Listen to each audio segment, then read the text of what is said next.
Pada suatu hari Rasulullah sallallahu alaihi wasallam ditemui oleh malaikat Jibril. Rasul pun bertanya, "Ada apa wahai Jibril?"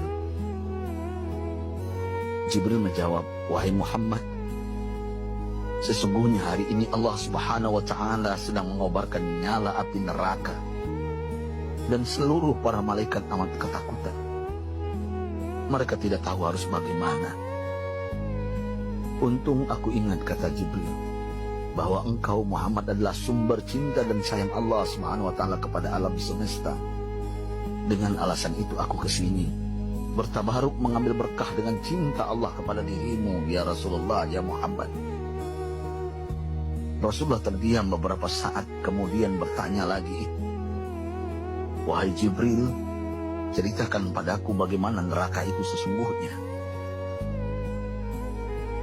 Jibril menjawab, "Wahai Muhammad, neraka itu bagaikan lubang-lubang yang terdiri dari 7 tingkat. Jarak antara satu lubang dengan yang lain ialah perjalanan 70 tahun. Lubang paling bawah adalah lubang yang paling panas."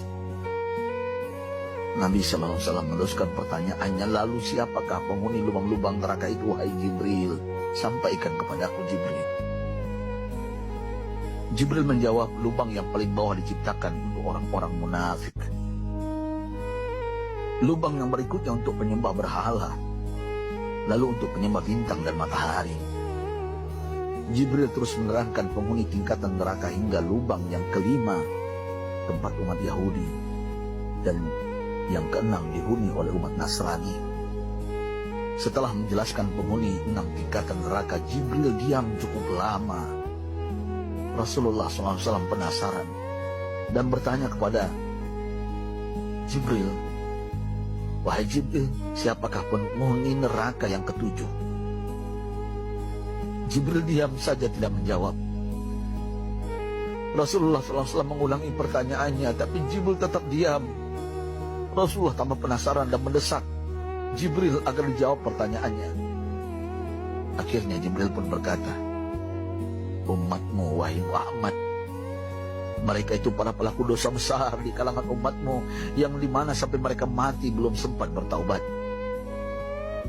Mendengar jawaban Jibril, Rasulullah langsung jatuh pingsan.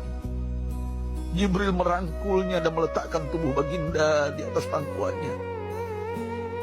Tak berapa lama Rasulullah SAW sadar dan langsung menangis bersimbah air mata dengan terisak-isak.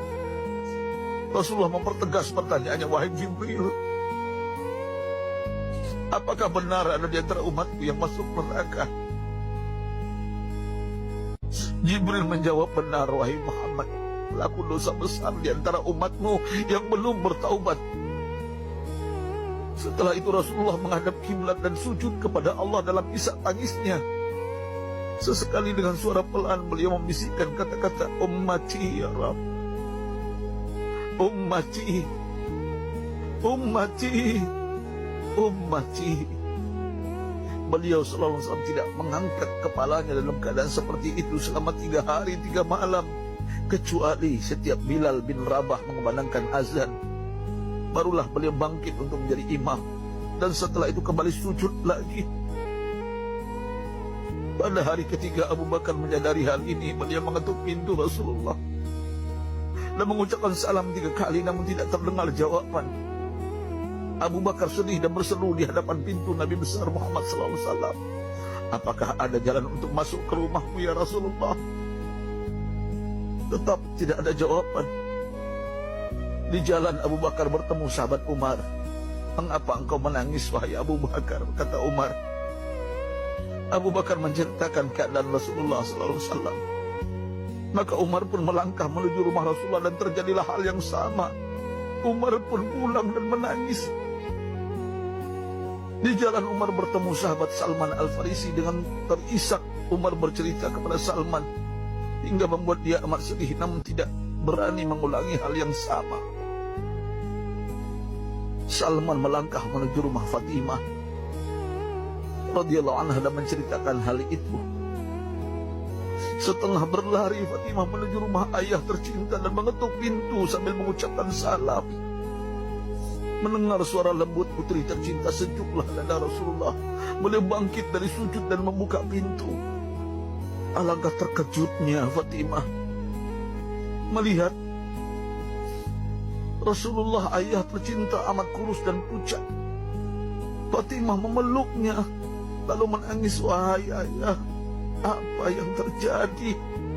Mengapa engkau amat sedih seperti ini? Rasulullah kembali menangis dan berkata dengan suara lirih, wahai Fatimah, belahan jiwa aku.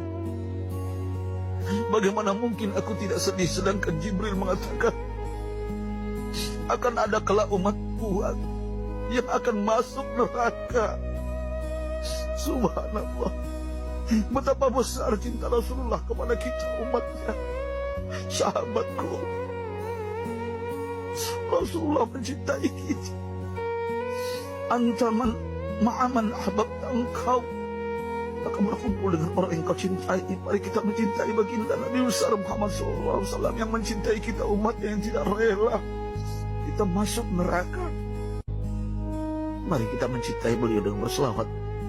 Sahabatku, sampaikan, Rasul mengajarkan kepada kita, man dalla ala khairin falau mislu ajri fa'ili. Siapa yang menunjukkan kepada kebaikan, maka dia akan mendapatkan pahala seperti orang yang mengerjakannya. Mudah-mudahan ini menjadi pahala jamiah bagi kita.